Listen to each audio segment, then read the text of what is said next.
Hello and welcome to the Raptors Show on the Sportsnet Radio Network, presented by Coors Light. Go from full-time to game-time. Coors Light, made to chill. Make sure you find the Raptors Show wherever you listen to podcasts and subscribe, and please rate and review the show. I'm your host, Wayne Lou. I'm joined by co-host Blake Murphy for the full 4 segments. Alex Wong is away today, so we have lots, though, to get to today. Alex has definitely stocked the rundown here. We have 4 guests. Segment 1. We have the Raptors' latest signing, who had a great game with the 905 yesterday. Jontay Porter will join us live on the program in segment 1. We are then going to get to Marc Spears in segment 2, talk a little bit about his piece on Giants of Africa and, the celebrations that took place in Toronto last week. Segment 3, we got friend of the program, Marc Stein. Check in with him. Let's see what happens with Draymond's suspension and just what's going on in Golden State in general. Another collapse last night and another, very, very silly and irresponsible decision by Draymond to hit Yusuf Nurkic in the face for seemingly no reason. And then to wrap up segment 4, we will have Steve Jones of the Dunker Spot to discuss X's and O's, what's up with the Raptors, and also look a little bit at the Raptors' opponent tonight, which will be the Atlanta Hawks. But Blake, how you doing, man? I'm good, man. Yeah, the Hawks for 2 games here, so it'd be nice to get into a little of their tactical stuff with Steve Jones Jr., who, for anyone who doesn't know, in addition to the Dunker Spot, former assistant coach at the NBA level, former video coordinator at the NBA level, so he should be able to give us some good insights into both of these teams who are going to see each other twice. But, man, I was really happy last night, basketball-wise, to see the 905 have a really strong game. They've obviously started out this season with a ton of injuries. They were 1-11 coming into last night. Last night they get Mo Gay back. They get McCormaker back. It's Jontay Porter's second game with the team after being signed by the Raptors. Marquise Noel is back. Justice Winslow makes his team debut. They had 11 players available last night, the first time all year. Yeah. That they had I believe it's the first time since the opener they had more than 9 guys available. So nice to see that. They hammered Delaware. Mm-hmm. And this doesn't really matter because so little of the roster turns over, but they were the defending champs. Yeah. So you feel that way a little bit. For anyone who thinks, oh, Delaware, where do I know that from? Jeff Doughton Jr. is on that team as well, but he has been hurt. He got hurt in the very first G League game this year. So if you wondered why you haven't heard Jeff Doughton's name since he left Toronto, that is why. I do have also I think it's a really funny and amusing note from the Delaware side of things. All right, hit me. So Delaware wins the championship last year.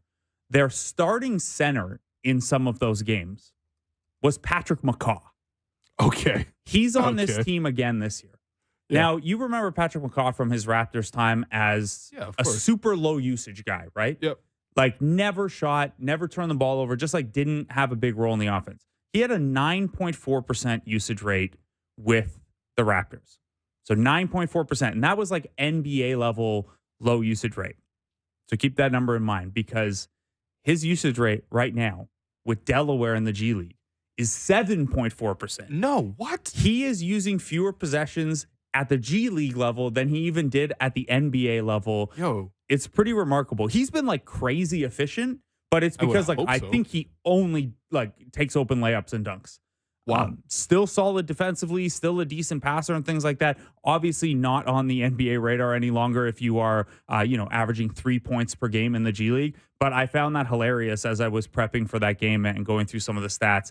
7.4. That is you've played ball with me before. And I think my usage rate is higher than 7.4%. It's basically like PJ Tucker level. Actually, PJ Tucker might be double that, honestly. PJ Tucker, yeah. I mean, he has NBA records for lowest usage over, that's what I mean, yeah. X amount of time played. But to give you context, PJ Tucker's usage rate this year was only 4%. 4%. Yeah, man. But if you look at that's Alex Wong's usage rate on there. The 3 years prior, it was 8.6%. So he's even less than PJ Tucker over the last 3 years. It's unbelievable in terms of usage. I thought you were going to say he had a 30% usage in the G League now, and he's lighting it up. No, because that would make more sense. Lorenzo Brown one year, I can't remember if it was the title year or the year after. Whenever Lorenzo Brown was going up and down a bunch, he had the highest usage rate in the G League and the lowest usage rate in the NBA at the same time. Like if I obviously have to play with the minutes filters to get that in, but he was like doing a double dip of like nobody ever has had that level of a whiplash. So the 905 won yesterday. They blow out Delaware. They get these pieces back. They did that, by the way, without Javon Freeman-Liberty, who's still out with an ankle injury, and Jayshawn Page, who's away for a personal matter, and he had been their best player of late when everyone was thinned out. They're also without Omari Moore, who's a good bench piece.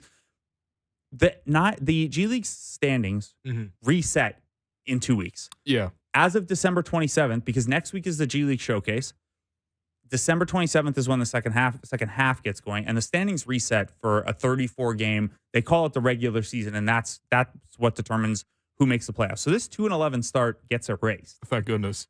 Are you, given what we've talked about, given what we saw last night, given what the names look like on paper, are you buying that this 905 team could turn it around for the second part of this season? They have talent. It's just the talent hasn't been available. Which has been really unfortunate. Like I've been feeling bad for our guy Eric Khoury just because it's like any coach is going to be having a very difficult time shuffling between 7 and 8 options on a night in, night out basis. Three emergency players at some point. It's more important than what they do after the showcase. Yes, certainly. And they're talking as if that is their mentality as well. Jontay Porter, who had a monster game last night, said something similar after the game. He had 27, 9, and 4 with 3 steals and a block. Knocked down 4 of his 6 threes. 2 really good games. So let's talk to him. Jontay Porter, a new center for Raptors 905, new two-way player for the Toronto Raptors, joins us now. Jontay, what's up, man? Welcome to Toronto. I appreciate it, man. Thanks for having me on the show. Thanks for coming on. How has the adjustment been so far? I imagine the last 3 or 4 days have been like a bit of a whirlwind for you. Yeah, whirlwind's a good way to describe it, I guess.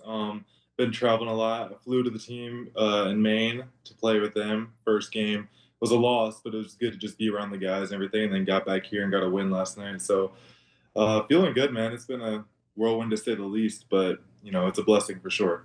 So you were with Detroit's G League affiliate and obviously putting up big numbers there, averaging a double-double, assists, blocks, things like that. Did you have an idea that, you know, getting signed to a two-way was on the radar for you already? Usually these things tend to happen kind of coming out of the G League Showcase. You jumped the line a little bit here timing-wise. Yeah, for sure. And no, to answer your question, it was not expected at all. I had a morning shoot around with my team in Detroit. We were going to hit the road for like a 5-hour bus ride to Chicago. Right before I got on the bus, my agent calls me like, hey, don't get on the bus. We got an opportunity for you. So I knew Toronto was talking to me during the offseason for me to join their G League team.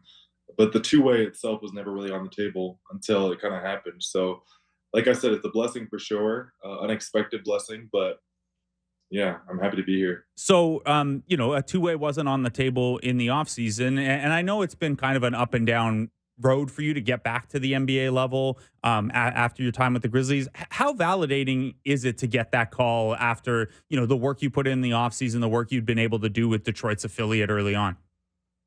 Yeah, man. I mean, I know the work I put in. I know how healthy I feel, how good I feel. So to see that kind of manifest the results that it has is definitely a blessing. I've had people in my corner that have believed in me from the jump, but that hasn't always been the case for, you know, the average NBA fan and everything that kind of counted me out because of injuries. So to see things unfold the way they have is nothing short of a blessing, and I'm going to continue to cherish every day because I know there's a lot of people that would kill to be in my position. So you mentioned the Raptors had shown interest in you in the offseason. I remember being really interested in you on behalf of the 905 and the Raptors in 2019 when you were coming out of college and obviously had lost some time due to injury there. Were you on the Raptors radar or vice versa coming out of the draft in 2019? Yeah, it was. So when I first got here, you know, you were shaking a lot of new hands, seeing a lot of new faces. A lot of the guys, like especially front office people, I was like, I remember you from somewhere. The Raptors actually interviewed me during the combine and everything, and that was one of the teams that was really interested in me, and vice versa. So I didn't necessarily remember everyone's names, but to see their faces and see it kind of come full circle from the interest 4 or 5 years ago to now, where it kind of finally happens, is really cool. I guess it kind of affirms too, you know, obviously teams usually only select 1, 2, maybe 3 guys in the draft, but all those interviews and pre-draft workouts and things like that, they matter for later down the line as well. I know it's been a couple years now, but What was it like for you going through the pre-draft process coming off of an injury? I know you dabbled in 2018 but didn't sign an agent, and then went back in 2019 coming off of injury. Was most of that process just teams trying to figure out how healthy you were? Yeah, literally almost every single interview in 2019 was the same. Like, how do you feel? What's your trajectory? Where's your mindset at? Because I had gone through the process the year before, like you had mentioned, and did all the same interviews with the same teams that were kind of interested in me. So the next year was all about when we be back on the floor, because they already kind of knew my character and the guy I was. So it's more just the actual basketball aspect of it, which is most important. So I don't really remember too much about the questions they were asking besides just trying to get a feel for how I was doing mentally and how I was doing physically at that point in time. I know you're not a big social media guy, but are you aware at all that like in the 2019 draft, especially when we got to the second round and like the undrafted pool, that like draft Twitter, the people who tweet a lot about the draft and follow this stuff really closely, you were like a favorite of draft. Everyone was like top of the undrafted free agent list. Jontay Porter is like the unofficial guy of draft Twitter. Was that on your radar at all? A little bit, not necessarily in 2019, especially after the injuries and everything. I kind of just hopped off social media because there was a lot of nasty things that were being said that weren't good for an 18-year-old at the time to be reading that's going through something that traumatic with all those injuries. So when I first declared in 2018, I know I was definitely a favorite, and at that point, I was probably expected to be drafted if I stayed in the draft. But at that point in time, I was still one of the young guys that was kind of looking up their name and seeing what people had to say, good or bad. And there's definitely a lot of people with 200, 300 followers or like Jontay Porter, top 5 talent in the draft, like, that type of stuff. There's always people that just fall in love with a certain prospect, and I just so happened to somehow win that over for some people. I'm sorry to hear about the negative side of that, but glad the positives were on your radar as well. So you had the injuries in college. When you were with the Grizzlies, you got a little bit of an opportunity, but only 11 NBA games, only a handful of G League games that year. When you look at where you are right now and the path you've taken to this point through the injuries and not a ton of playing time, you're 24 now. You're 4 years out of college. Do you think that you have maybe more room to keep improving than an average 24-year-old or a person 4 years out of college because of how little time you've actually got to spend on the court? I think so for sure. Like you mentioned in Memphis, I didn't get too much opportunity, mostly just because I literally couldn't suit up. That was one of the COVID years and those hardship exemptions and all this stuff. And my body, like my knees were just crumbling every time we had a play group or practice, whatever. So that was really frustrating to know that I have to go out there and prove myself if I want to, stay there long term and not being able to was devastating. After Memphis waived me, I remember taking a year off. And I wasn't sure I was going to play again just because I was like, man, I want to have my knees intact for when I start having kids. I want to be able to play basketball with them. And if I'm doing this every day, I just don't know. There's a lot bigger things in life for me than just, the 20 plus years I've been playing basketball, because I know my life's a lot longer than that. So I took a year off and really questioned if I wanted to play. My older brother, Michael, he was also going through back injuries. And man, he was just in my corner the whole time telling me how special I was. And it'd be a waste of God-given talent to just throw that in the trash and not give it another go. So I took a year off. I was just like, okay, I'm just going to rehab, get stronger, all that stuff. And then last year was my first year back. Started in the G League with the Herd, and now here I am. So there really, since I played at Mizzou, have not been a lot of games, not a lot of consistent games, I should say. And I'm just kind of getting in that groove where my body feels really good. My mindset is there. The results are starting to manifest good opportunities as we see here with the Raptors. So I still feel like I know I'm 24 years old, but it almost feels like I'm just getting out of college and just stepping into this pro space and just stepping into what my potential could fully unlock. So I'm really excited for the Raptors being able to see something in me, and hopefully I'm able to, do them good by producing on the court. When you look at what the Raptors are trying to do, what the 905 are trying to do to emulate the Raptors, how much do you see yourself as a fit? Because I know you're, a floor spacer and a good playmaker, like a high IQ, read the floor guy. The Raptors are trying to go more of a, high post DHO oriented offensive system. How well do you see yourself fitting in with what the Raptors and 905 want to do here? Yeah, I mean, I've only been here a couple days, and I'd be lying if I said I like watch the Raptors every night of the NBA season so far. I've kept up a little bit just because Darko is the coach. He was an assistant coach when I was in Memphis, so there's some familiar faces there. But yeah, I think my game is a little bit like Play-Doh. I can kind of be formed into whatever system is needed, I guess. And for the Raptors system, being able to play in the high post or up top on the key or space the floor or be a versatile defender. I think there's a lot of things in my game I'm able to do, and obviously I have a lot of areas to get better. But I say that to say, like, I think my game fits into what they have going on here, and I think things that they're missing, I'm able to kind of plug and play a little bit. So I'm not sure how they're going to use me. A 9 to 5, obviously, I played a couple games, but with the Raptors, I'm not sure how that'll look. But either way, I'm excited for the opportunity and hoping that I can just do my thing to the best of my ability and help our team get wins. Obviously, in the G League, if any team comes and calls with a two-way, you've got to strongly consider it. But how much does that relationship you have with Darko from the Memphis days, the relationship you have with Justice Winslow from the Memphis days as well, potentially help you here kind of get up to speed? It helps a ton. First off, the terminology, like Darko's kind of adopted the same terminology that I was using in Memphis. So I know it's been a couple years since I've been there, but it's really easy to pick it up. I had like a 30-minute practice the day before we played Maine, and everything just clicked really easily. And the coach was like, "Oh wow, you must be a super high IQ guy." I remember everything. But I'm like, it's implanted in here because we ran it every single day in Memphis. So that's made the transition really easy. Not only that, but just the type of guys they are. Darko, I haven't interacted with too much. Obviously, they were in New York and we were playing here, but I'm going to the game tonight and excited to see all those guys and just the way they've welcomed me with open arms, Justice especially, and just kind of making it known that you're here to be Jontay and do your thing, and we're going to be alongside you for the ride. And last night was a good taste of a victory, and hopefully we can keep that rolling into the winter showcase and the regular season after that. When you were in Memphis with Darko, and again, I know you said you haven't interacted with him much since getting to Toronto, but what do you remember about him? What was that relationship like? I'd imagine you're going to spend some time with him over the course of this year. Yeah, for sure. I think the thing that stuck with me most is just his positivity and the way he treated the top guy and John Morant the same as the guys that never touched the floor. So if he's just on the sideline sitting while we're doing our daily vitamin workouts, like if he sees something, he'll step in, and not in a condescending way, but in an encouraging way, in a helpful way, trying to make you the best player and person you can be. I really appreciated that, just because there's been other situations where coaches, if you're not a guy that's really helping them win on a nightly basis, on the court at least, they don't treat you with the same respect or interest, I guess is a better word.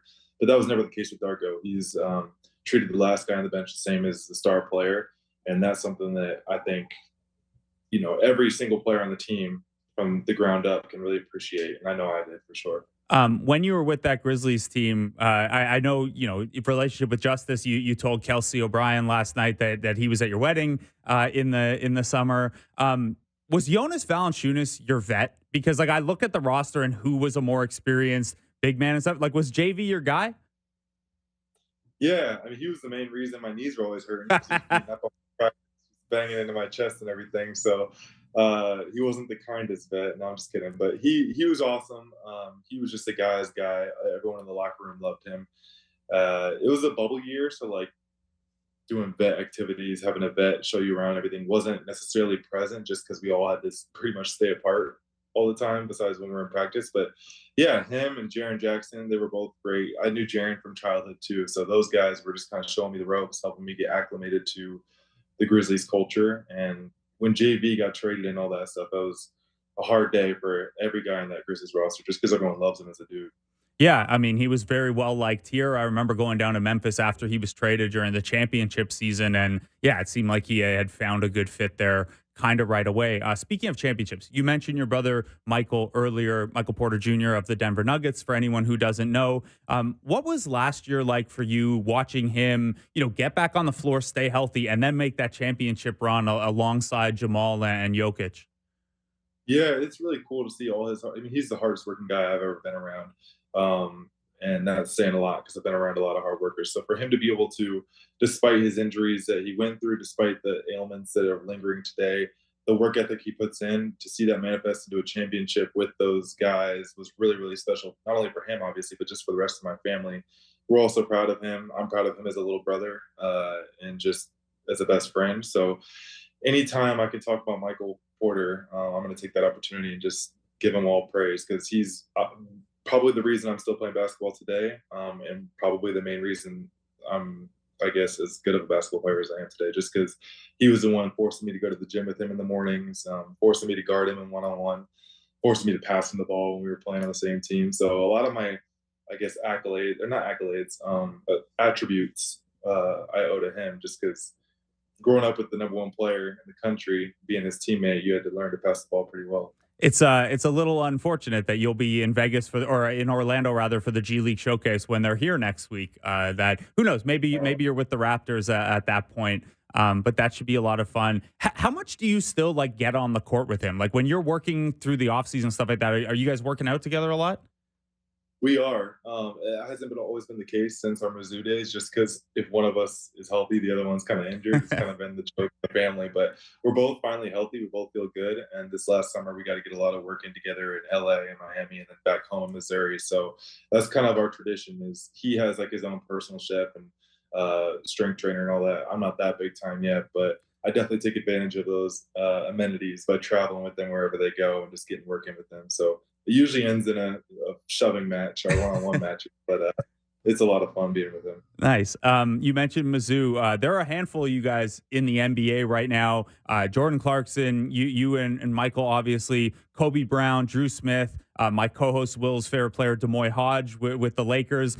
What is that fraternity like? Like, are you guys close? Like, I know there wasn't perfect overlap with all of your years there, but do you Mizzou guys kind of stay in touch throughout the season? Yeah, and I think Dennis Gates, the new Mizzou coach, though he didn't coach. Oh, we might have lost Jontay there. Let's give it a second. Yeah, I think we lost Jontay there. We were about out of time with him anyway. We'll have to hear, I guess, the Demoy Hodge stories another day. But that was Jontay Porter, new 905 power forward / center, new Raptors two-way player. Very cool to get to know him a little bit there. Man, it's got to be wild to have a brother who you're in the same profession as you can, and you guys can push each other. Will, any thoughts? We only have a couple minutes here before we break for Marc Spears, but any thoughts coming out of that one? No, man. I mean, well, yes, I do have thoughts, but my biggest takeaway was just like it was really fun to get to know him. Great job on the interview. As usual, what I do is take a couple of notes just during the interview, and I thought, he's a very interesting guy. Like, he talked about things like he was very vulnerable, talking about the fact that he wasn't sure he was going to play again. And he took a year off, and how much that, we don't really cover that so much because the assumption is just like every athlete is like super macho and they're going to get through everything no matter what. And this is the only thing that they live and play for. But it was actually refreshing to hear from him talk about, you know what, I've been playing basketball for 20 years and I need to look at the longer scope of my life and sort of just got care. married, Yeah, looking sure. at, you mentioned wanting to have kids and things like that. I just think that like most athletes aren't vulnerable in that way. And it's actually really encouraging that, he has his brother there, obviously, and Michael, who's also dealt with injuries. Michael's had a lot of back injuries, but yeah, the fact that they were able to support each other through that, I think is really, really nice. Also having to play against the #1 recruit in the country is also, I think both motivating, but also at the same time, like you could definitely tell that it would also be so challenging. But yeah, I mean, look man. at Carlos Boozer's kids right now, right? Like one is like a consensus top prospect, and the other is like a prospect, but a little further down. It's got to be. I mean, the Morris brothers would have went through it as well, and they kind of changed at one point. Markieff was the better one, and then Marcus overtook him in the NBA. There was a whole theory that they just swapped jerseys, and no one really actually knew because they're so identical. What else, man? I liked his line. My game is like Play-Doh. Yeah. I'm able to form and adapt to whatever the team needs. So I think it's I think it's just great to get to know him. Obviously seeing him hit all those threes yesterday really was like, wow, the Raptors could really use somebody like that. What the 905 tagline is going to be? I think me and Alex and the 905 account all tweeted it yesterday. They don't want to see the 905 healthy. Yeah. I mean, you know what? Who is they in this instance? The rest of the G League. They? Oh yeah, the G League doesn't. Yeah. You know what? No, but I am just actually really happy because again, like when you go through this month that they've had, and it's like been a month through hell. Like it's just lots of injuries, really scary moments, like when Moji fell over, had the guy fall on him. Thankfully, he's okay and he got back on the court, as you mentioned. Even just Grady going down there and not immediately popping off, and even all these questions about like where's he at in his development. It's just I felt like they needed a win, like a literal win, and they got that win. And I feel like Jontay obviously playing a big part of that. So yeah, so great interview, man. that'll be fun to watch. They're playing again in Mississauga tomorrow. It's their last game before the G League Showcase, so should be a lot of fun. We should probably take a break and talk to Marc Spears, right? We should take this break, but before we go, who else was on your 2019 board, man? Mr. Scout? So, so I went back and found my tweets. I have it in a spreadsheet somewhere, but I had my tweets handy from at number 59 in the draft, who was top of my board for the Raptors to pick. They eventually took DeJuan Hernandez. They had also considered O'Shea Brissett, Terrence Davis, Shamori Pons, who all ended up on the team at some point also, and now Jontay Porter. But at 59, the top of my board was Jontay Porter, Lou Dort, Shamori Pons, which, undersized James Harden didn't work out. Terrence Davis, who obviously has had a couple years in the NBA, back in the G League now. And then Daquan Jeffries and Zach Norvell Jr., who haven't. Daquan Jeffries has had like a decent enough career for the 59th pick, but Zach Norvell Jr. didn't really turn into much. Here's the thing, John Conchar was another name on my list. That's a really good one. Potentially available right now. Here's the thing. We're talking about the 59th pick, candidates for the 59th pick. So for any of these players to have any sort of permanency or any sort of run in the league is already quite impressive. So it's a hell of a list, man. This is why I keep saying you should be, 905 GM. But we're going to take a quick break. Been your host, Will. You've been listening to the Raptors Show on the Sportsnet Radio Network. When we come back, let's talk to one of the Hall of Famers, Marc Spears. Welcome back to the Raptors Show on the Sportsnet Radio Network. I'm your host, Win Lou. Great interview once again by my co-host, Blake Murphy, in segment 1. For segment 2, we are joined by Marc Spears of ESPN/Andscape. But more importantly, a Hall of Famer. What's going on? This might be the first time we had a Hall of Famer join us on the program. What's going on, Marc Spears? How you doing? Oh, man, you picked the bottom of the barrel of the Hall of Famers then, man. That was a amazing honor to get the Kurt Gowdy Award and make it to the Hall of Fame. A weekend I'll never forget. And the ring's in this room somewhere. I can't tell you guys. Maybe I should grab it before the show's up. Oh, wow. So it was a beautiful occasion for me. I'll never forget, man. No, well deserved. Honestly, well deserved. Thank you. So we brought you on the program because you were in Toronto recently for Masai's annual Giants of Africa gala, 20th anniversary. The celebrations continue from what they did in the festival this past summer. And you wrote about it over at Andscape. Actually, before we get into the story itself, just tell me about your history. Walk through your history a little bit with Masai Ujiri and, how far back that goes. That's a really good question, man. I met Masai like 20 years ago. Golly, now we sound like OGs, right?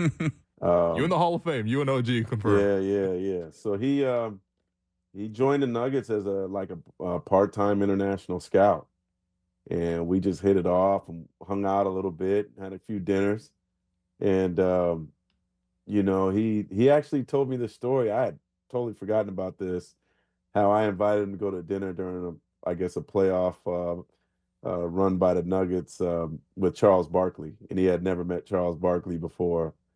And I guess Charles had snuck out and paid the bill and told me and Masai to just tell everybody he had something to go do. He did an Irish goodbye. And so I had forgotten about that. Masai told me that story. But it just to see his ascension is quite amazing, man. Like to go from Nigeria to play Division II ball, to figure out a way to get in with the Orlando Magic part-time and then come to the Nuggets. And then the Nuggets to gain confidence in him to ultimately see him, become the assistant general manager there, and was incredible. I mean, his story is almost like a storybook one. So I'm like, to see him to be a chairman now, the president of the Raptors, to making the impact he's making globally with what he's doing. I mean, it's truly like a Disney story. Like he needs. Like Giannis has his story, they need a Masai story too, because what he's been able to do, what he's been able to impact with Giants of Africa from his beginnings is absolutely stunning and incredible. When you talk to Masai about this, we obviously see a little bit of it in Toronto. There's the GOA gala every year. There's usually something tied into a home game around that as well. And then obviously a number of members of the Raptors organization, even former members of the Raptors organization, still go back to these camps in Africa in the off season. Yeah. So we get to see a little bit of that. But in you know, being closer to it, knowing Masai over this time, how much time and sacrifice does Masai really put into this? Like, I'm not sure the average fan realizes the scope of just how big GOA is and how much Masai's put into it. Well, I'll give you an amazing example, recent example of how dynamic and how much an impact Giants of Africa made. Shanae Agumake, as you guys know, is a co-worker of mine, WNBA star. Um, she does some NBA commentary for ESPN now. So she invited me to her wedding, and I went. And I should have called Masai too, because he knows that Nigerian weddings when to show up, man. My wife and I were there way too early. They showed up like Masai just shows up like right when the doors open. I don't know how he knew. We were there 2 hours earlier. But there was literally like 40 grown men who came up to him and said thank you. Damn. Like the whole time I was at this wedding, they just kept coming up to him and saying thank you. In fact, Shanae's husband was a GOA guy too, who, you know, ended up playing college basketball, I think at the University of Miami maybe. But, you know, Precious Achua, he probably told me best. He said that camp, like I guess there's been over 40,000 kids who have played in that camp, and thousands have gotten college scholarships from it. Precious told me he thinks it impacts millions because a lot of those kids that were in the camp go back home and bring what they taught, not only just basketball, but about life to where they're from. And like Precious has his own camp now that was, I think, inspired by Giants of Africa as well. So, I mean, when you're around Masai, especially in an African environment, it's like you're walking with, you know, royalty, man. I mean, these kids, these African dignitaries. I mean, for him to like know Mandela and to have Obama come to Africa and to just hang out with the president of Rwanda like it ain't nothing. Yep. That shows you what kind of global impact that he truly has. Yeah. I mean, he could probably run for president of Nigeria and win. I think he got bigger things to deal with here in Toronto. No, I'm kidding. I'm really happy. I don't know if it's a bigger job than that. No, I'm kidding. No, I mean, look, listen. You know, it's really impressive to hear about it now. You know, they've built courts. Their goal is to build 100 courts. They've expanded their program. They got, I think, as recently as 2018, 2017, in that range, boys and girls both in the camps, teaching them these lessons.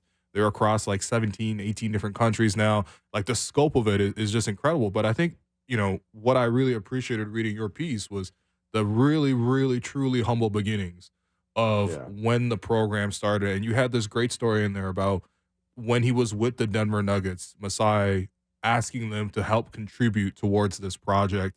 And you had both players and executives stepping up. Can you tell us that story? Yeah, no, I still remember it. Like, I'm probably kicking myself now because I should have wrote about it bigger at the time. But basically, Masai told Carmelo Anthony, Marcus Camby, the former Raptor, Kenyon Martin, and the rest of the guys on the team, like, hey, I'm started this camp in Nigeria, and a lot of these kids don't have shoes. So any extra shoes you have, can you please put it in this bin? And they had like this bin in the middle of the locker room, and Nuggets general manager at the time, Kiki Vandeweghe, an amazing guy who truly cares about people, he okayed it. And so Melo and Camby, Kenyon, other players were throwing tennis shoes and jackets and sweaters and stuff in there. Kenyon Martin actually put a chinchilla jacket in there, a fur coat. Like what a kid in Africa needs with a fur coat, I don't know. Maybe there's some cold climates in Africa somewhere I don't know about. You can climb a mountain, I guess. Yeah. You know, I don't know that got to use. Maybe that didn't get mailed, but those guys really, you know, helped out. And another interesting story as well is Masai was actually being courted by the Golden State Warriors Mm. from Chris Mullin to be an assistant GM there, and also being courted by the Raptors. And Brian Colangelo basically said, "Hey, on top of your salary, if you come work for the Raptors, I'll give you an extra $50,000 a year for your camp in for Giants of Africa camp." And I think that pushed it over the top for him to come work for the Raptors. Damn. And he was, very I don't know, a lot of people know that story. He's very appreciative of Colangelo not only hiring him but doing that, because I think that bonus ended up putting the foundation for Giants of Africa. Like now, I mean, $50,000 in Nigeria certainly goes a long way for a camp, and that helped him pay for a lot of things, and made it easier to get the camp done and basically build it into what it is today. So, I mean, I'm sure the camp would exist, but how much harder would it have been if the Raptors didn't give him $50,000 a year for the camp? And so, shout out to Brian Colangelo, because when Masai was telling me that story, he actually got a little emotional telling me that, because I think he knows that without that gift, maybe the camp doesn't survive 20 years. Yeah, no doubt. I mean, now you look at it and, I think Masai is so key to what the NBA's overall plans are in terms of building more infrastructure, building developmental pipelines in Africa. Obviously you got the BAL, the Basketball African League as well, and Masai's obviously, always not far away from these kind of projects. I wonder now, like, what's the type of support the NBA puts towards these type of projects to sort of help supplement what Masai has been trying to do with his own Yeah. will and his own time for the last 20 years? Well, Adam Silver has been to his camp and attended it. I've seen a picture with him with the Giants of Africa, like polo shirt on, I believe. And so different NBA coaches attend. I think like WNBA is involved, because since 2013 they've also have girls side of the camp, and it's an equal number. It's like 50 boys and 50 girls. And so right now the NBA is putting tons of money into Africa, with basketball, Africa League, with the Basketball Without Borders camp, where both Siakam and Precious have played in. And so I think they see now, I mean, like, there's so many players like coming from Africa, but they're also like players with African ties, like Wembanyama and Giannis, that I think they feel like the next generation of superstars are coming from Africa once they have the ability to actually play basketball. Like, there's not a lot of courts, there's not a lot of gyms. I'm looking forward to the day, and definitely the Raptors need to be a part of this game, where there's like an NBA game or an NBA exhibition, like the same way you see in other countries in Africa. Um, Senegal is, to me, is actually a good choice. They have the Dakar Arena, and it's a 6-hour flight from New York City, which means it's probably similar from Toronto.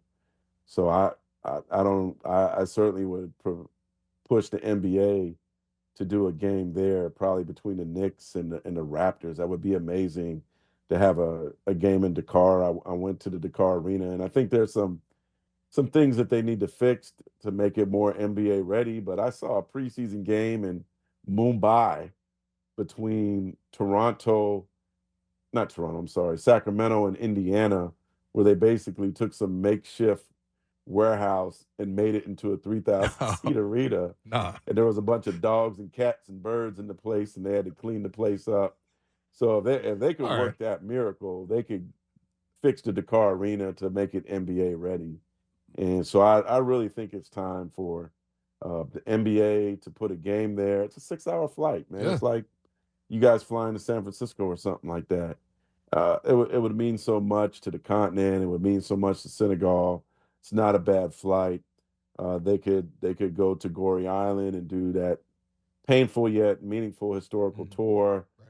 They could go to Sally Beach and hang out, like I got to do when I went to Senegal a couple years ago. So I'm pushing for the NBA to do that. Mark, I know we got to let you go, but quickly before we do, how much does WWE need to get in on this as well? Because my favorite conversation I've ever had with Masai about Giants of Africa is about Omos, who is in WWE and came to the United States through basketball, through the Giants of Africa program. Yeah. And now, we're talking an NBA game there. We might get like a WWE main event there with products of Giants of Africa as well. Well, maybe you have WWE one night, right? And then the basketball game the next night, or maybe you have Masai wrestle the guy at halftime. That would be great. I tried to get Masai to say he'd come out next time WWE's in Toronto. They're here like 2 times a year or whatever. Couldn't get him to commit though. Not even for a Giants of Africa product. Can you just see him like jumping off the ropes now? If you side kicking somebody, screaming F Brooklyn. No, I'm kidding. Look, if Dennis Rodman can do it, I'm sure Masai could do it. Hey, it's all a play when you think about it, right? Anything could happen in a play. Yeah. Well, Mark, we appreciate you for joining us. Oh, my bad. I'm not supposed to say that wrestling's not No, you're good. You're good. You're all good. Just as long as people watch it on the Sportsnet network of channels, it doesn't have to be too real, Yeah. Well, listen, Mark, we appreciate you. Thank you for joining us, and thank you for helping tell that story. I mean, we'll be calling you again in the future for more Masai stories for sure. And I got a feeling you got more. Got a feeling. I have a few. Yeah. I have a few. There you go. All right, guys. Take care. Right. Happy holidays. Happy holidays. That's Marc Spears of ESPN and Andscape. And literally a Hall of Famer. Like that's awesome, man. I mean, he's one of the best to do it. And obviously a trailblazer as a black journalist in the NBA space at the national level. So and obviously caring so deeply about the people side of things in addition to the basketball side. That's why someone like Masai Ujiri trusts Marc Spears with telling that GOA story on such a big night for him at the 20-year gala. Yeah. I got to meet, so last year, speaking of the gala, last year I went to the media portion of the gala. So typically, unless you're Marc Spears, or some of the presenters. You're not getting a table. You're there for the red carpet, but then, they're like, all right, the event's actually starting. You guys got to dip, which is all good. It's all fine. But I got to meet the wrestler you mentioned. Omos. Yeah, Jordan. He is like, I mean, I don't know. I don't watch wrestling, so I'm sure wrestling fans already know this, but the guy's like at least 6'9". He's 7'3". Okay, yeah. Okay, yeah, sorry. And like this I was really understanding it. This isn't like WWE's famous for like Kane and The Undertaker are 7 feet tall, and then you see them like up against like, I don't know, Billy Gunn, and they're like the same size, and that's just like a normal tall guy. And also a lot of these guys played college basketball if you're like a 7-footer. Yeah, so you can go back and see what they were listed as. Omos played college basketball. He was listed at 7'3". Yeah, okay. So I was totally underselling him. Maybe I shook his hand while we were sitting or something, but that'd be a big hand. I spent like an hour on Zoom with him in the offseason because I wrote a story about this for sportsnet.ca about how, I tried to tie it into the 20th anniversary of Giants of Africa, how, Masai and that program helped him and his family, with the transition for him to, first high school, like prep school basketball, and then into college basketball, and the support that they give the families, not only getting there, but, this is a 17-year-old kid who's never been outside of Nigeria at that point. He's in the United States and things like that. It was fascinating. He's a really fascinating person, and like obviously speaks the world of Masai, other than the fact that Masai won't go out to a match. Yeah. Wow. Come on, Masai, come through. But I would actually love to see Masai at a WWE event. I'm sure you will be there, no matter what. Probably. We're a sponsor. You got to watch your Monday Night Raws and your Friday Night SmackDowns on Sportsnet 360. Yeah, absolutely. And I think that's one of the examples where, I think people think about, this so much as like an NBA fan of like, okay, Masai runs the program, so who is he going to get for the team through this program? That is not the point of the program. No, I mean, like Precious is on the Raptors, and there was the joke that Masai made after the acquisition of like, finally, I got you. Yeah. But like Masai is not doing this to have a scouting advantage. First of all, if someone blows up at a GOA camp, like they're going to be in the Basketball Without Borders camp. Like in 2023, there's no way to hide a prospect by giving them more opportunity and stuff. But like, I don't know if people realize it, but like Charles Bassey of the Spurs, who actually, unfortunately, we found out yesterday is done for the season, but he came through the GOA program as well, and then ended up at, Western Kentucky, was a 2nd-round pick, but that's another success story. And I think too, the other part of this is like, GOA does not measure success by like how many guys do we get to the NBA or to the NCAA. It's building infrastructure where people could just play the sport more, and all of the team building and life skills that you learn through sport. The fact that there are more feet on the ground there in the off seasons and things like that. Like I would imagine GOA is having an impact beyond just basketball, where it's probably helping athletics in general in those places they visit, and certainly helping people even if they don't go on to play basketball at a college or pro level, like really with the life skills and the opportunity and just, the fun of having ready to go basketball courts when you didn't have one before. Yeah. We had a great opportunity to chat with Sarah Chan, who does, I think she's the director of African scouting for the Toronto Raptors. But also she got connected to the job through GOA and running the GOA camps. And, when you hear like the people who are actively like putting the camps on and sort of like, and I mean putting the camps on is like literally doing the drills and being the counselors for their day-to-day activities. Like you get to understand that it's like, it's really about building people and it's about building connections for people. She talked about sort of how rare it is, for example, this summer when they had their 20th anniversary, how rare it was to have so many countries all in the same place, to sort of get everybody to drop their guards, to come together. And yeah, it's really about like, obviously the ultimate goal is to get people to play professional basketball if at all possible, but it's connecting people to, scholarships, to networks, to get themselves to improve their standard of living, whether they're at home or even abroad. And yeah, it's just a beautiful story. Anytime we get the chance to talk about it, it's great. There's no transition possible to talk about the Raptors threatening to countersue the Knicks, but we do have 2 minutes on this. Yeah, do you want just the high-level update? So yeah, what's going on? Mike Vorkunov at The Athletic yesterday. So Monday was the day the Raptors had to respond in court filings, and it doesn't sound like this is going to end without at least getting to the deposition stage like we talked to Fred Katz about the other day, because the Raptors said, and this is a quote from their filing via Mike Vorkunov of The Athletic, the Knicks lawsuit filed in August was designed to maintain publicity for their allegations of the theft of proprietary team information. MLSE has now raised the possibility of a countersuit and said, again, that it's more appropriate for Adam Silver to resolve this case. And then the Raptors say, if the Knicks were genuinely concerned that there had been misuse of confidential and proprietary information, they would have accepted the Raptors' invitation to cooperate in the first place and go through the NBA and investigate those allegations. But this is a what they called lengthy judicial proceedings, and the Knicks' aversion to Adam Silver's jurisdiction is just because they know they won't like his determination. They know, so the Raptors are basically saying not only is this frivolous and wasting the court's time and money, but the only reason the Knicks are doing it in the court is because A, they know they're going to lose eventually, and B, because they know they're going to lose, they would at least like to have the negative publicity and take the Raptors and the NBA's name through the mud. And now the Raptors are basically saying, well, if you want to push for this, it opens up the window for us to counterclaim because you're making defamatory and untrue statements. Defamatory. Why did I have so much trouble with that word? It's not something that we would typically talk about. But I mean, yeah, at the same time, like I agree with you. And I think I agree with this is actually very similar to when we first thought about this. So I'm happy that they vocalized it in this way. It's just like, if the Knicks feel aggrieved on a basketball level, it makes much more sense for Adam Silver to deal with this, because you could potentially get a first-round pick or a second-round pick or any sort of compensation that would at least sort of balance out, so to speak, what would happen here. I don't even think it'll even get that far.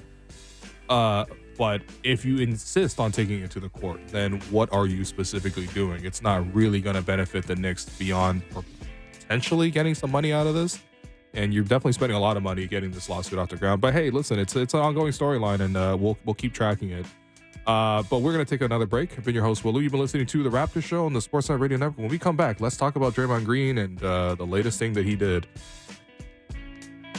This NBA Insider is presented by Coors Light. Go from full-time to game-time. Coors Light, made to chill. Joining us on the program once again is Marc Stein. What's going on, man? Guys, I'm good. How's it going over there? We are doing well. We're here once again to ask you what's going to happen to Draymond Green. It will be funny if it wasn't so like just stupid what Draymond is doing. Like, he got himself ejected from yesterday's game. The Warriors were doing okay, doing decently. Like, it was a winnable game. It's the Suns without KD, and all of a sudden Draymond, because I don't even know, there wasn't even that much lead up to it. It was like maybe got his jersey slightly grabbed. It's like the most normal basketball play possible. Decided to spin around and smack Yusuf Nurkic in the face, getting himself ejected. He did apologize to Yusuf Nurkic. He said he didn't mean to do it, but like after the 20th time you've used the same apology, it's does kind of ring a little hollow at certain points. But it's funny because I think we asked you exactly what was going to happen, like when he choked out Rudy Gobert. Like that was only a month ago. So I'm not sure if you have new thoughts on what the league might do in response to what Draymond did this latest time. Well, look, I think as a basketball public, we're in unison now on, suspension watch again, waiting to see how the league is going to handle this. But, the league has already given us the verbiage. They have said that past actions factor in. And so by definition, that would have to make this suspension longer than the 5 games he just received for the Rudy Gobert incident. And look, this was only his 6th game back from that suspension.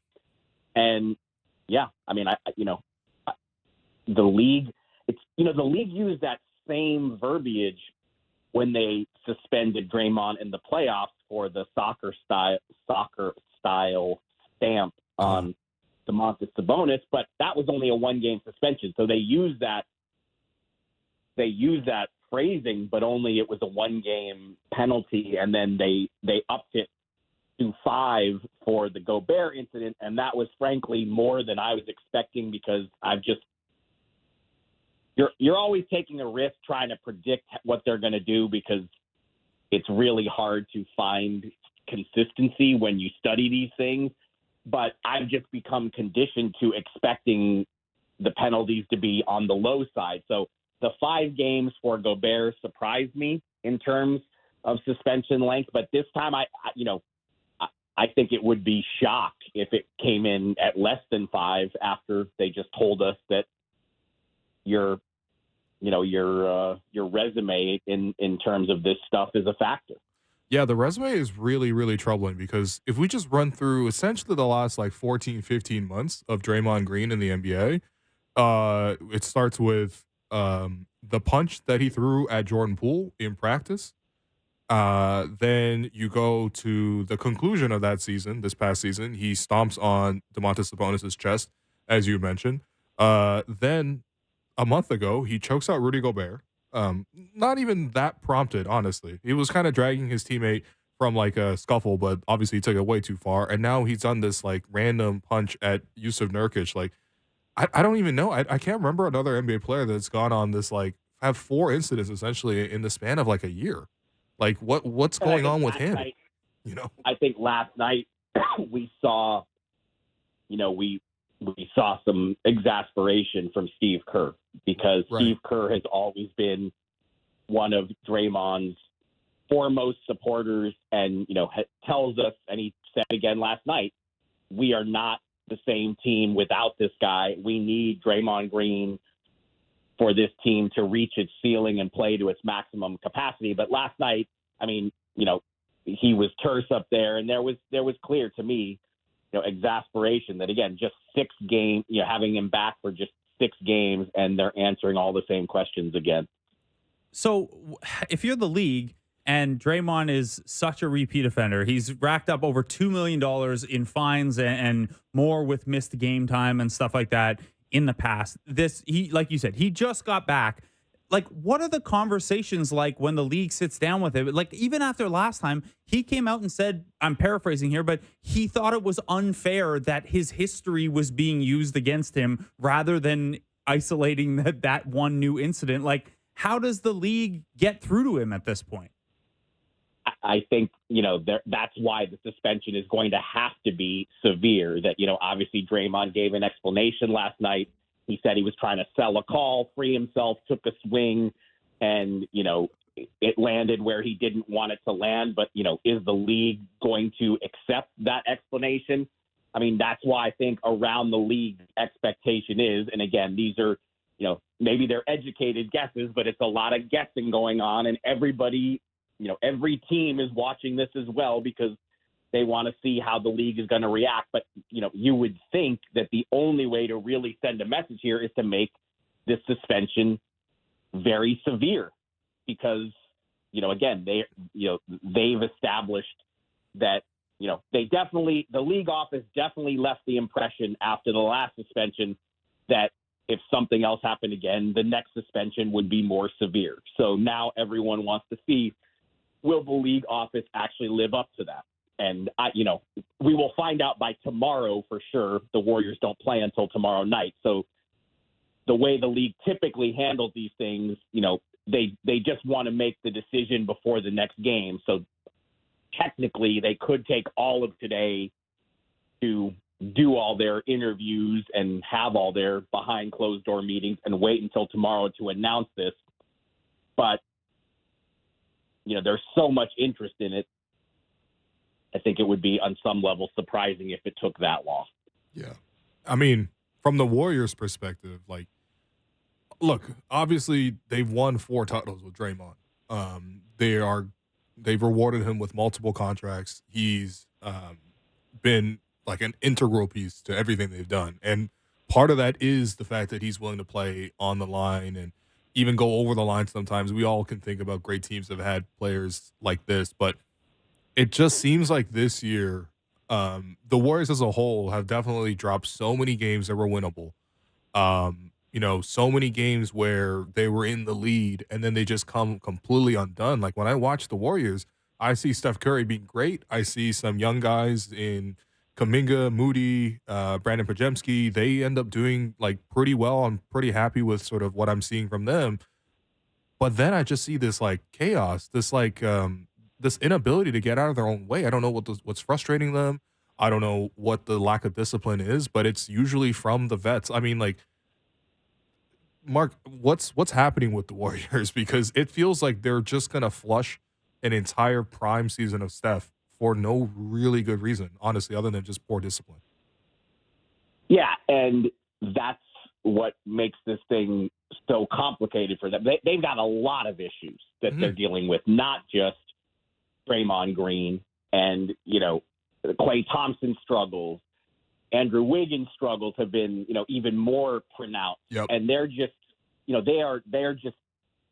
they are not close to what we expected. And we talked so much about LeBron James turning back the clock, and LeBron James is about to turn 39. Well, Steph is doing a lot of the same stuff. Steph will be 36 in March and is still playing at a remarkably high level. I mean, he is fantastic, and they're just, he's the gap between him and the rest of his team is as pronounced as it's ever been in terms of current production. And look, but the circumstances are obviously, the Warriors are in this category unto themselves because they won 4 titles in 8 years, and we just don't see that in the modern NBA. And it's not easy to move on from that. You don't just discard guys who were key contributors to that kind of incredible run. And, I think in the media, a lot of us were hesitant. We all want to give the Warriors the benefit of the doubt that they can figure this out and turn it around because, they did it as recently as 2 seasons ago by going on a championship run that not a lot of us forecasted in advance. But, it doesn't go on forever. And it's, when it does start to go the other way, it's unpleasant because, again, it's just they're facing circumstances that no other team is really looking at right now in terms of moving on. I mean, you saw what a big deal it was last night that Steve Kerr went away from Klay and Wiggins and Kevon Looney in crunch time to play the younger guys. Even that was a major, major departure and really the first time that's happened for Klay Thompson. So, I mean, there's a lot going on that the Warriors have to deal with in a West that is very crowded, and you cannot lose ground if you want to make the playoffs in the West because, I mean, it's there's 11 or 12 good teams. and they're already 2.5 games back of the play-in, which obviously, there's a lot of season left, but they're in a hole. They've already dug themselves a hole. Mark, we did a lot of the Clay stuff a couple weeks ago when you were on with us. Wiggins, though, this is pretty remarkable in how across the board his poor season is now. You look at shooting, passing, rebounding, basic stats, advanced metrics, everything is down across the board. He's only 28 still, and I think, at least in that championship year, they thought maybe he's a guy who could help stave off some of the aging curve decline from some of the other players because he was still in his peak. And now I look at the way he's playing, the way it was handled last night, it kind of feels like Wiggins is back in, well, he's a good salary matching salary if we make a trade territory. Has Wiggins gone back to like where that salary is maybe even a net negative asset because he's just been so across the board bad this season? Well, it's a major issue for them because they have invested a lot in him. And he was, look, I saw it with my own eyes from really close range in that title run. He was so good in the Dallas series. It was the best he had ever played. And he was a huge part of that championship run. There's just no way to deny that. But he just, last season and now this season, it's been such a significant drop off from that level. Again, that's why I say the Warriors, the Draymond Green issue is front and center and his availability.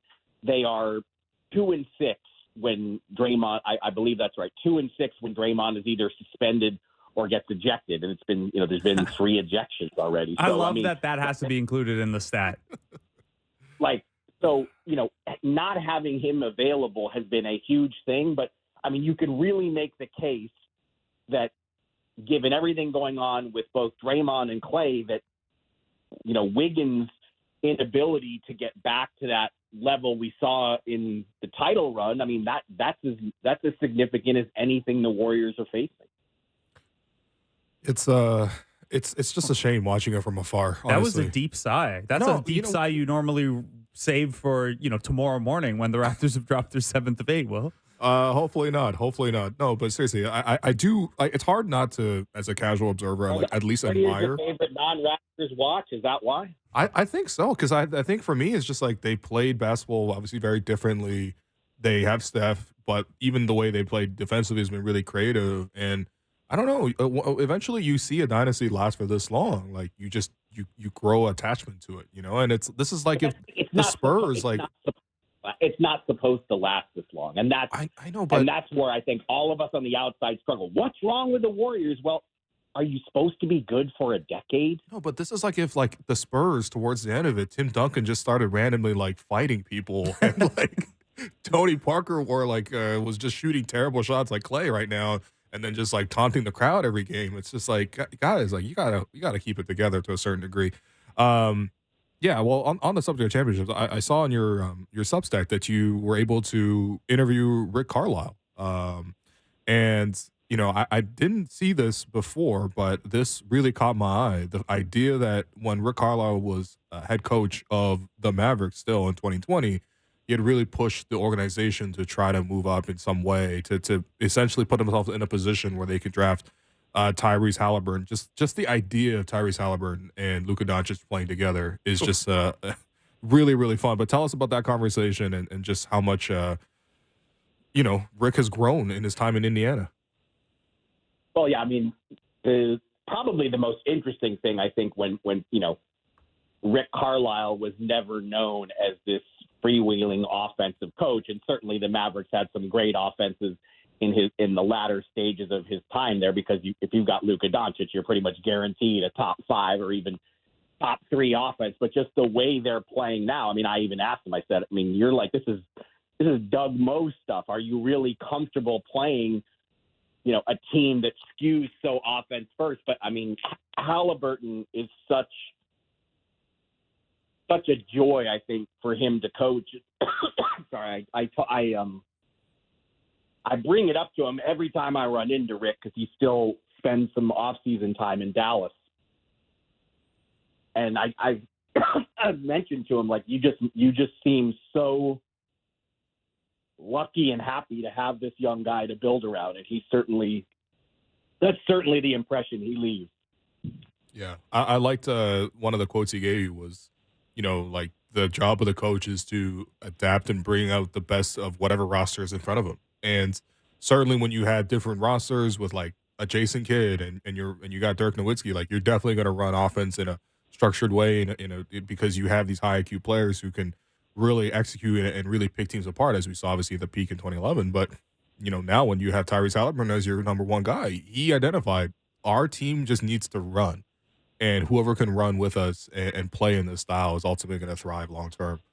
Well, I agree with you. But that was actually to me the most interesting answer, because he said, I'm not even sure what modern defense is anymore. Yeah, I like that he admitted when that. it's someone who's been around the block like he has and has been a head coach for so long and struggles to identify the best way, for defenses to operate. And he made an interesting point that, you used to say that offense was read and react. So many teams would play read and react offense, but, his point was now that defenses almost have to be read and react because of, how, the fast pace that teams are playing, and, how the 3-point shot has obviously, teams are taking 43s a night and stretching the floor. So it was really interesting. But yeah, that main point you referenced, I mean, I was doing it on my Dallas radio show, and I told him, I said, I don't know that I can even react to that, because I think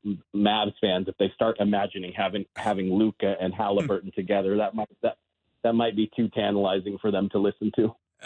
The other interview you did on your show recently was with Jamal Mosley of the Magic, and the Magic are an interesting counter. I thought it was very fitting to have those two coaches back to back, not only because they're in different points of kind of their coaching career, but the Magic are the other feel-good story in the Eastern Conference, and they shoot fewer threes than any other team in the league, and they've got it done mostly by figuring out as much as you can now that defensive side of things. Mark, I mean, how impressed have you been with Mosley? And there are some Western Conference candidates too, but are you just trying to check off your Coach of the Year ballot interviews early here? What are you doing?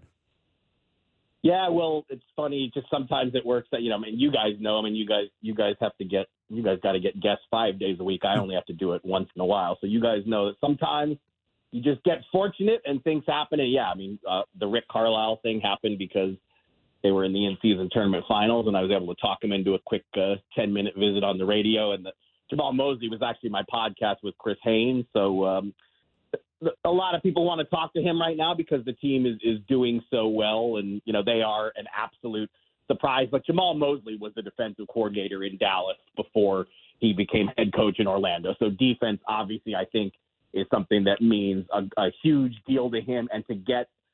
Nobody had Orlando competing for a top 3 seed in the East, but even more so, I think none of us so-called experts had Orlando becoming a top defensive team, especially with, the injuries that they've had, with no Carter and no Fultz for a lot of the season already. So, getting a young team to buy in defensively is huge. It's a huge credit to him, and obviously they do it differently offensively with the ball in the hands of Banchero and Franz Wagner so much. So they're an interesting team. I'm going to the G League Showcase next week because obviously that's kind of like the NBA's winter meetings, but it'll be the Magic are playing host to Miami during the showcase, and that'll be my first Orlando game in ages. I can't even remember the last time I was there for a game, and from everything I've heard, the crowd there has gotten really good. I think the Orlando Magic fan community is really excited about this team in a way like it hasn't been for years. Yeah, certainly. I remember being down there for 2019 when the Raptors played them in the first round, and there was no excitement in the building for Raps Magic, despite the Magic taking game one somehow. Mark, we appreciate you. We've run out of time to ask you about Manchester City's slide. We'll see if you guys finally drop a Premier League once in a while, but I'm sure we have actual more important topics to talk about in terms of basketball. So I appreciate you. We can talk footy anytime, but I'm guessing the NBA stuff is slightly more interesting to your audience. To the audience, yes. We'll see how the Raptors season keeps going. Yeah, I was gonna say, man, my watching of Liverpool on the weekends is certainly jumping my watching the Raptors throughout the week. But That We're gonna was have to get you to. We're gonna have to get you to Anfield. We got to work on that. we really do. All right, that NBA Insider was presented by Coors Light. Go from full time to game time. Coors Light, made to chill. Big thanks once again to Marc Stein. Yeah, I mean, honestly, the Draymond thing, like, there's entire highlight reels now of him, like, just making these, like, clearly, like, facetious, cynical, just genuinely, like, physically abusive plays. Like, there's playing sports, there's playing hard. Appreciate all of that. Draymond is obviously a great defender, a huge winner. Those things you can't ever take away from him. But, like, even going forward, like, people are just going to remember him for some of these other moments as well. Like, there's, like, he's done everything from, like, kicking a guy in the nuts to, like, punching a guy in the nuts to, like, wrestling guys out of midair to flipping guys over to stomping on their chest to choking a guy out to, like, punching guys in the face. Like, I'm just honestly, I'm at a certain point, I'm surprised that no one in the league has really, like, stepped back and pushed back at him. I wonder if that's because, I mean, first of all, you don't want to, like, I think the messaging, especially in a playoff environment from a coach, is probably don't get dragged into Draymond stuff. Right. Because if you're if you're a key player, like if you're Rudy Gobert and you get into it with Draymond and you both get tossed, at this stage, that's a win for the Warriors. Draymond has taken a better player out of the game. It's, it's more of a hockeyism that, like, whoever the worst player is that gets in a fight won the fight because you took a better player off the ice for the other team. Like, I wonder if that's kind of the messaging from coaches. Like, don't get down to Draymond's level. The whole point is for him to get under your skin. And if you react, he's won, right? So, I mean, that's probably hard to do after he smacks you in the face or below the belt or whatever. But certainly in a playoff series, like, if I'm on that coaching staff, that is a key messaging point for me. And it feels like this season in particular, he's on edge to the point where it's like you can probably bait him into doing these things.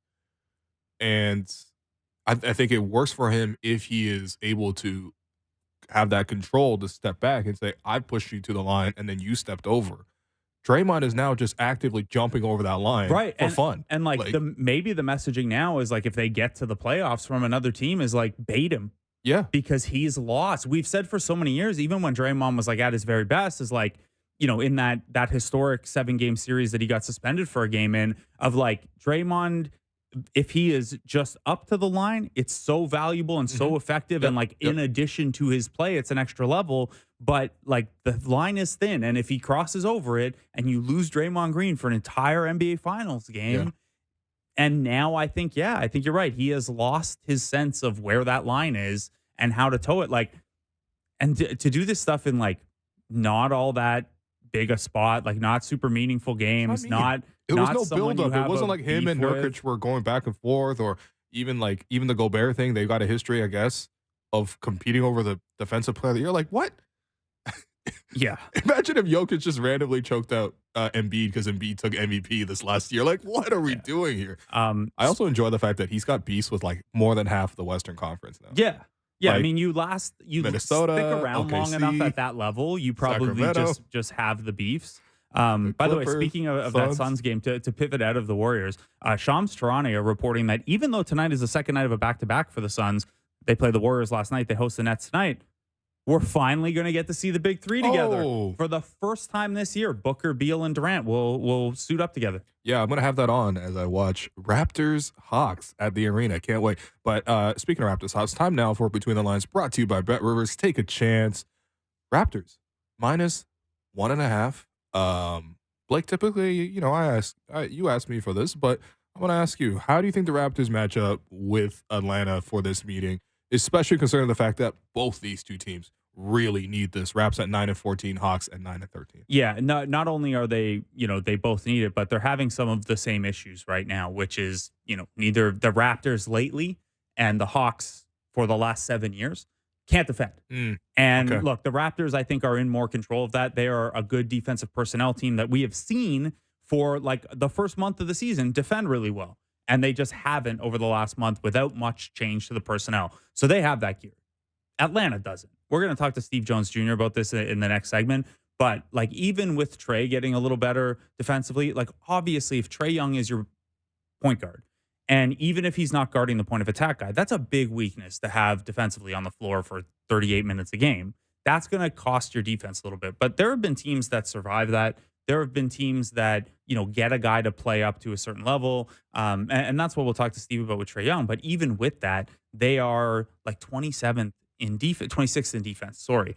So, that's kind of front of mind. The Hawks also have a weird thing where, if we look at margin of victory, if we control for strength of schedule and things like that, the Raptors deserve their 9-14 record. The Hawks have been pretty unlucky. Okay. At 9-13. So if we adjust for strength of schedule and margin of victory or margin of loss and things like that, the Hawks actually come out as a slightly positive team on the year, whereas the Raptors are like, they have the negative adjusted net rating of the team you would think is 9-14. The Hawks have actually, on balance, they should be 500. Metrically, they should be a 500, maybe even a game above 500. So that probably makes them a little hungrier. It probably makes them a little more dangerous than a 9-13 record suggests. They're also a top 5 offense. Yep. So if you're a Raptors team that has not played defense particularly well, and a couple things to watch for, they play at the 3rd fastest pace in the league.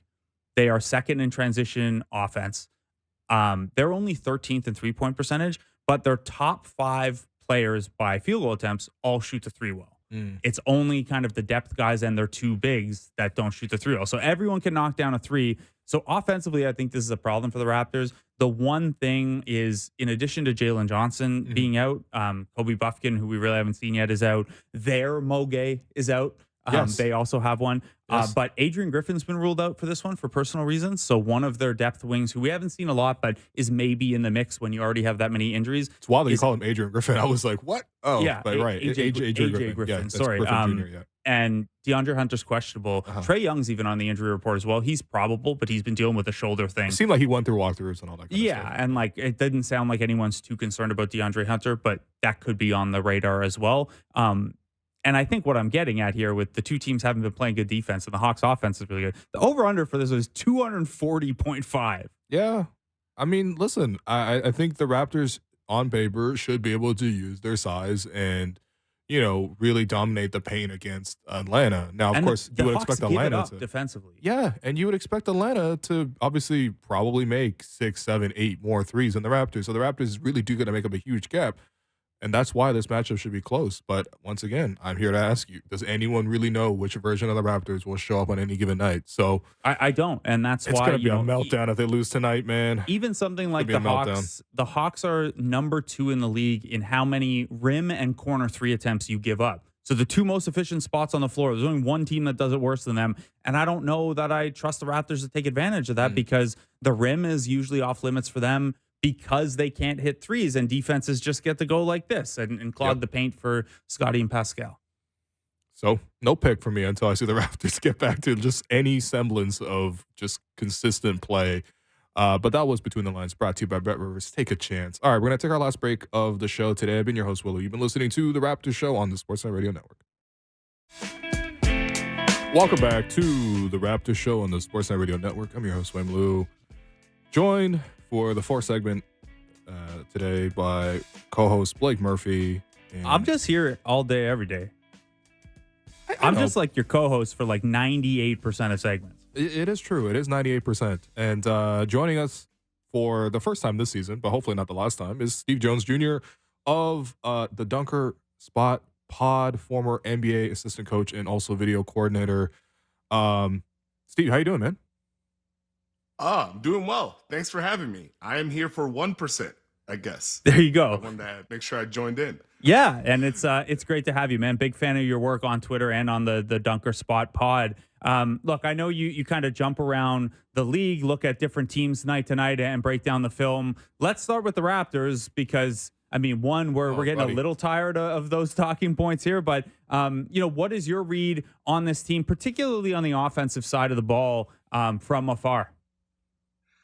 There's more positives than negatives, I think, based on some of the talk. And I found a few, so no worries there. Now, obviously, being 20th in offensive rating when you're trying to add more movement doesn't feel great, but you do have some balanced scoring. So you got 6 players averaging 10-plus points per game. The Raptors are 4th in the league in assists. Last year, they were 23rd. So I looked up this year, 67.5% of their made field goals have been assisted. Last year, I think it was like 57%. The issue is how much has it changed how teams feel about them? Is the pace any different? Is there any other difference movement-wise? Like, I think movement is a good thing, but I just haven't. I'll tell you what happened. There was a game, I think it was Philly, early November. The Raptors were shooting 50% from the field, 71% from three, had 24 points in the first quarter, but also had a 3-minute scoring drought. And I was like, wow, that's a lot to unpack. But there are more positives than people think. You know what? I like that. I like that because there are no positives when you cover this team on a day. No, I'm kidding. No, I think it's a good perspective, though, because they are obviously running things differently. I think the conclusion for a lot of teams, especially now against the starting lineup in particular, where you see teams going under against Dennis Schroeder, where you see that, okay, they're definitely taking away the paint. And when Pascal and Scotty post up and Jakob's defender as the center is almost always helping over and providing extra bodies, I think the opposing overwhelming response from the defenses are like, what are you going to do, shoot against me? Right? Because, like, the Raptors just don't have enough shooting. So I guess, like, the system probably gets you a better result in the end, but based on this current roster and the skill sets there, like, is there some way, like, can they run something magically different that gets them more scoring despite the fact that they can't hit the three at a consistent level at all? It's less about can they run something different. It's more how do they run their current sets and what do they do after it. So for me, movement's a good thing, but it's not an automatic. You still need pressure points. Like, I always point back to, like, the process Sixers. Like, when they first started with Brett Brown, they ran all the Spurs sets, and then it was great until you would realize, oh, we're still fine. We can stay in front. We're good. And so my issue, if it comes to Toronto, is how hard are the cuts that you're making? How good is the tempo in the half court?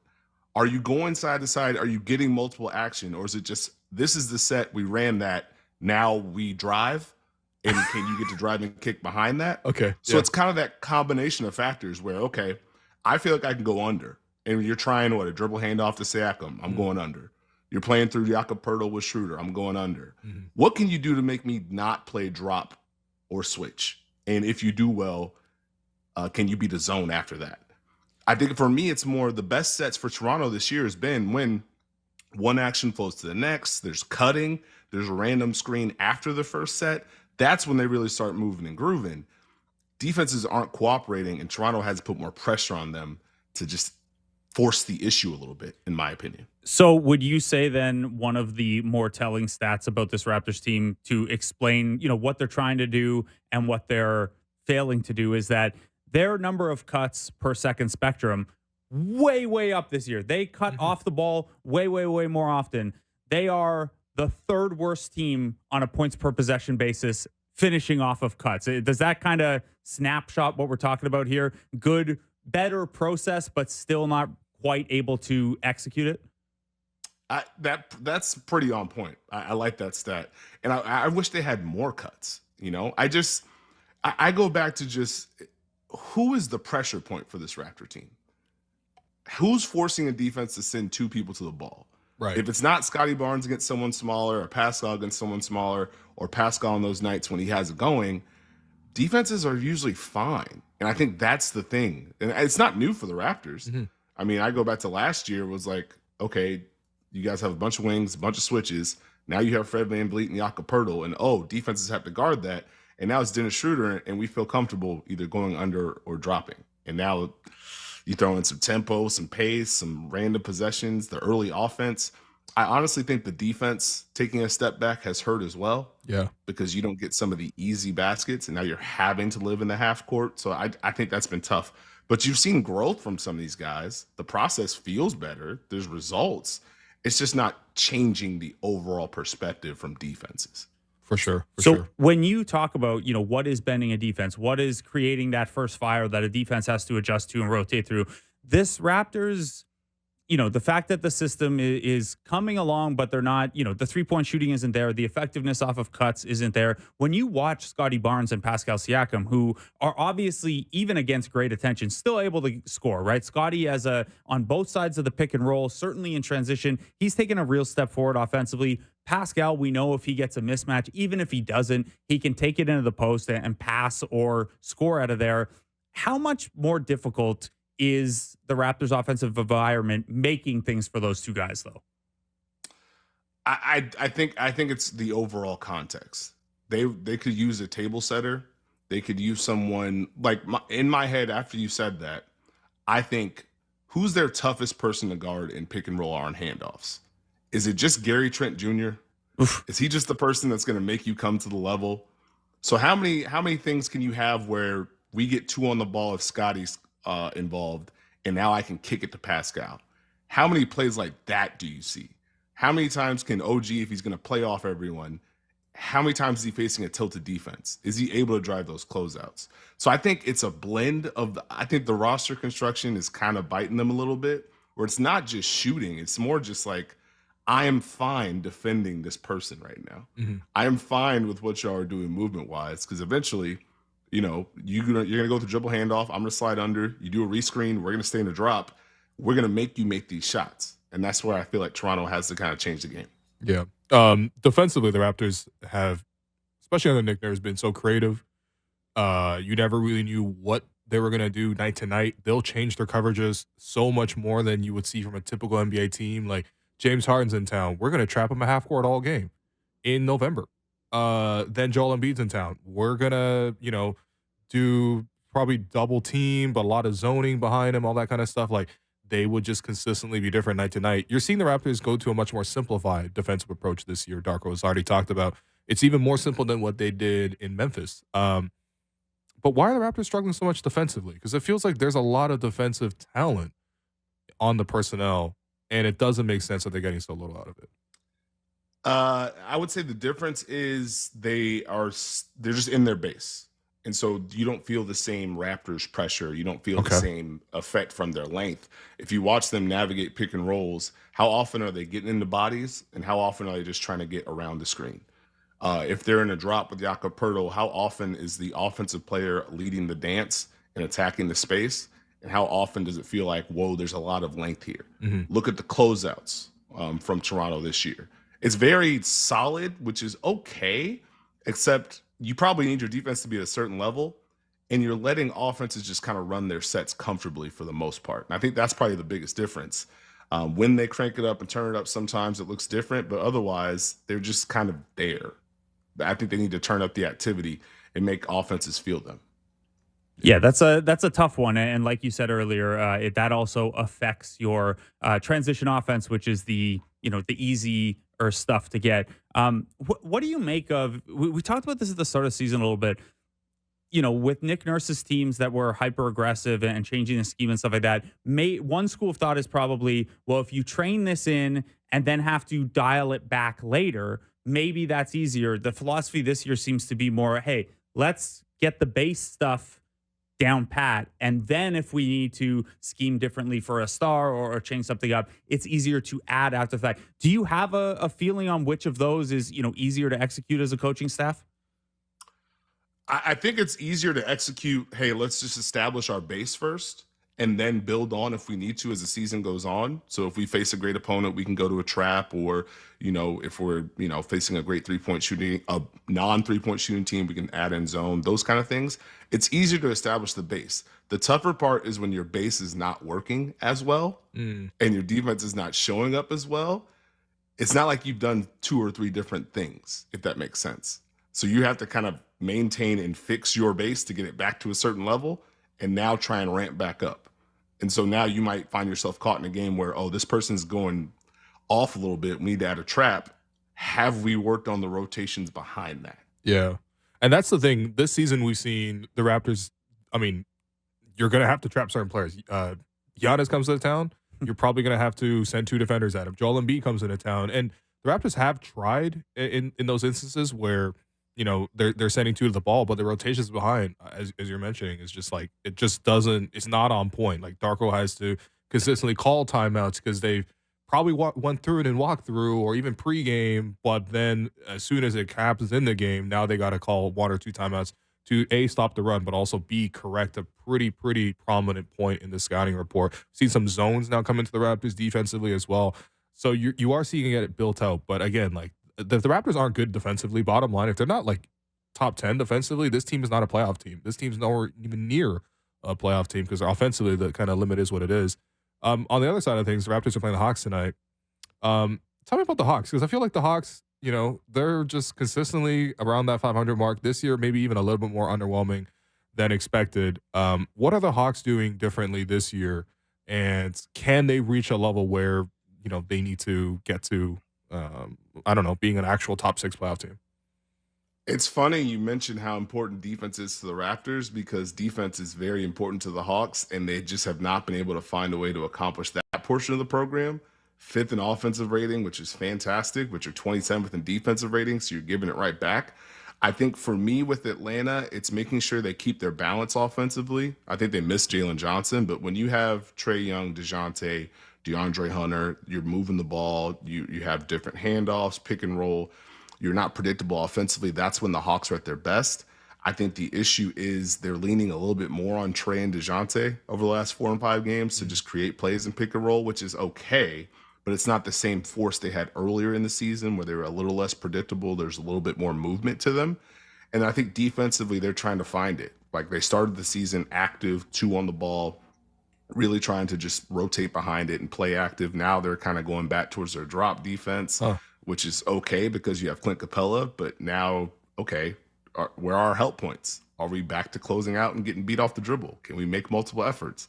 So they're kind of in that same boat there to a degree. So on the defensive end, one thing I've noticed when I check into the Hawks, and certainly I've seen people who cover the Hawks talk about it, it does seem like Trae Young's gotten a little better on the defensive end, at least a little bit more effortful. Obviously, when he's playing 36, 38, 40 minutes a game for you, that's going to cause some limitations for your defense. You got to hide him or send a lot of help to the point of attack. Have you seen Trae Young take at least some steps defensively this year? Yes, I think Trae Young's been way more active defensively this year. I think he's done a better job as far as when he's on the weak side. He's in earlier help. He's more active as far as stunts and digging and making sure he's a part of the program as opposed to just standing on the weak side. That's a plus. I think he's done a better job navigating screens defensively to where at least, hey, I'm going to do my job. If I'm guarding the ball and we're running pick and roll, I'm going to get into it and fight over. Those little things help as opposed to what was going on before. Still someone that's going to be attacked late in games. I imagine you'll see it in this Raptors game if it's close. But he's done a better job of anticipating early, trying to show and recover. It's just a whole process. The whole team just has to kind of uplift and improve their efforts together. Yeah. It's funny listening to the perspectives on both the Raptors and Atlanta, because to me, I'm thinking about how much work coaching staffs put into training camps and in the summer and all the work that leads up to it. You have this great idea in mind, and then after probably 10 games or so, guys just slip and regress, or at least they feel more comfortable with what they already knew. Having been on the inside, how much is that a factor as well, that buy-in from the players? Oh, it's the biggest thing. You need the buy-in. You can have all the X's, O's, schemes, ideas you want. If the buy-in doesn't come from the players, your ceiling is lower. And so ideally, you want to have a hot start where players buy into it. Yeah. Now they see success, they buy into it more. And now you can kind of elevate from there because you got belief. If you are trying new things or trying different things and it doesn't work out, you're not getting the results. Now you're trying to search a little bit. It becomes, what are we doing? Mm-hmm. And now guys are believing we should be doing one thing. It can go off the rails pretty quick. But that buy-in is number 1, 2, and 3 for me. So when you look at this Hawks team, look, obviously where the Raptors are right now, there's going to be a lot of talk about them as a potential trade seller between now and the deadline, same as last year where it didn't end up happening. But the Hawks are a team that we know wanted Pascal Siakam in the offseason. Those conversations got to at least at the exchanging hypothetical names portion of the talk. When you look at where the Hawks are, do you see a Pascal Siakam fit there if they revisited that? I definitely see a fit. I guess my secondary question would be how much better does it make them? He fits with what they want to do. His ability to score, they could lean on him in the half court. You would probably see a lot of Trae Young screening for Pascal in late game situations, a la Fred VanVleet screening for Pascal. So I think it would give them a big boost. In the Eastern Conference, how much of the needle is that going to move? That is probably my only concern or question with that. Yeah. But yes, he'd be good as a Hawk. Well, I don't have any doubts about that. My questions are more okay, what are the Raptors getting back in the sense? Because you probably would be able to get back, let's say, 2 guards and a wing maybe guys who can hopefully all shoot in that instance. You know, we haven't seen that much of Kobe Buffkin as a pro, but, you know, I certainly liked him coming into the draft. I know the Raptors worked him out twice. I was the only guy they worked out twice. That was also why it was surprising the Raptors passed on him, because they had the position to draft him. AJ Griffin, we saw him have, well, I mean, Raptor fans need no introduction. He hit 2 game winners essentially on the Raptors last year, kind of situation. Hasn't been in Quinn Snyder's rotation as much this year. And I don't think he's playing tonight for some reason. But, you know, I guess on the Raptors side, because we spoke so much about spacing and sort of like what this team could do just better, but also you bring in different personnel to this group. Maybe some of what Darko wants to do offensively with this team looks even better in terms of at least the results-wise, having guys who can capitalize with guards who, in this instance, like the Raptors are missing guards, man. Like they might have, like, no offense to the guys here, but it's a bottom 5 guard rotation in the league. Is that because of the shooting? It's shooting, but it's also the playmaking a little bit, man. Like it's both. Like the Raptors have so many issues with guards getting into touching the paint or forcing guys to close out to them, draw 2 as, you know, play pick and roll. Like these things are, like, unless it's like Dennis throwing the little bounce pass to Jakob, and they're pretty good at that. They are great at that one play, but it's just not dynamic enough in my opinion. But love to hear yours. No, it's fair. I was trying to gauge the vibes, because I know shooting and spacing is a big thing. That's all we talk about when here. You're 30th in 3-point shooting, it's gonna come up here, man. It's gonna come up. My thing is, I would say, is there are ways to generate spacing even if you don't have the best shooting. I'll just keep that in the back of your brain. I know it's tough. Yeah. Just hey, I'd ask you this: would you rather have a knockdown shooter or someone you know could drive a closeout every time? Just right now. I mean, it's kind of a this Schrodinger thing, because if you're not a knockdown shooter, are the closeouts coming at you hard enough to drive by them? Like Norman Powell is a great corner closeout attacker, but he had to get to that like high 30s level of 3-point shooting before anyone closed out on him hard enough for him to drive by, right? Yeah, but for this team specifically, I give me the knockdown shooter. I'm not kidding.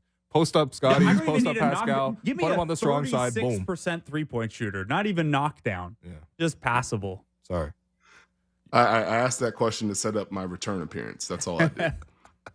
Yeah, no, we'll definitely get you back on the program, because this is great. I think it's also, I don't know, maybe it's your background, maybe it's just how you are, but like it's very soothing, you know, hearing this. It's not just us being every day being like, these guys can't shoot. What's going on? Front office move, you know, like. So we appreciate you for bringing levity and your perspective. Hey, I try my best to help. Thanks, man. No worries, appreciate you. Steve Jones. You know what? Our energy is kind of wild, actually, thinking about it. Yeah, man. it's been a tough couple weeks. Yeah, it really has been. Anyway, make sure you check out the Dunker Spot podcast. Seriously, Steve's, Steve on Twitter as well is great, because he does bring that video coordinator and assistant coach background. He's at Steve Jones 20 on Twitter, and yeah, he goes all around the NBA on that podcast and with his Twitter feed. Really informative, and you learn a lot X's and O's wise following him and listening. And honestly, I mean, it's good that we gave him the plug, but he doesn't need the plug, man. No, he doesn't. He's on with potential Raptors head coach JJ Redick on a weekly basis. Yeah, that would have been weird. They've also got the Coach's Corner segment where they bring coaches on and talk to them. It's all really great stuff, and you know, really does make you smarter as a basketball watcher. Absolutely, I felt smarter just doing that interview. So anyway, we are done here for today. I've been your host, Willow. You've been listening to The Raptors Show on the Sportsnet Radio Network. Make sure you find The Raptors Show wherever you listen to podcasts and subscribe, and please rate and review the show. Thanks once again to Jontay Porter, Marc Spears, Marc Stein, Steve Jones, producer and co-host Alex Wong. I hope you enjoyed your pho. Blake Murphy, our board producer Derek Brandale, Jen Rolnick, David says, Jeremy Manitai helping behind the scenes. Raptors, please, please, please win tonight.